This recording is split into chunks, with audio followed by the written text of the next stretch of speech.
చూస్తున్న మట్టుకైతే cervical lumbar spondylitis cases ఏవైతే ఉన్నాయో, అంటే డిస్క్ కంప్రెషన్ అవటం కానీ, లేకుంటే డిస్క్ ప్రొలాప్స్ అవటం కానీ, లేకపోతే డిస్క్ లేదా స్పైనల్ స్టెనోసిస్ అయిన కేసెస్లో మనకు ఎక్కువగా కనబడుతూ ఉంటుంది. ఇది ఏజ్ గ్రూప్ ప్రకారం చూసుకున్నట్లయితే కొంత అరుగుదల కానీ, లేదా మీరు చేసే పని ఒత్తిడిని బట్టి కూడా మన వెన్నుపూసలో పడే ఒక ప్రెషర్ని తట్టుకోలేక సైడ్గా రిజల్ట్ వచ్చే అవకాశాలు ఎక్కువగా ఉంటాయి. కాబట్టి మనం ఎక్కువ శాతం ఇది 30 to 35 ఇయర్స్ మధ్యలో కానీ, లేదా 45 to 50 ఇయర్స్ మధ్యలో కానీ, 60 ఇయర్స్ మధ్యలో కానీ మనం గమనించవచ్చు.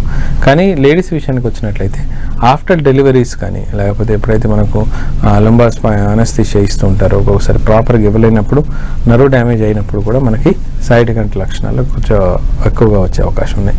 లక్కీగా ఏంటంటే ఇంతవరకు ఇంకా చిన్నపిల్లల్లో ఆ ప్రాబ్లం రాలేదు. కాకపోతే బ్యాక్ పెయిన్ మొదలవుతూ ఉంటుంది బికాజ్ ఆఫ్ వాళ్ళు స్కూల్ బ్యాగులు ఎక్కువగా మోయటం కానీ, లేకపోతే ఈ మధ్యలో జిమ్లలో ఎక్కువ జాయిన్ అయిపోయి అడ్డదిడ్డంగా వెయిట్ లిఫ్ట్ చేయటం, దాని ద్వారా డిస్క్లలో కంప్రెషన్ రావటం లాంటివి జరుగుతూ ఉంటుంది.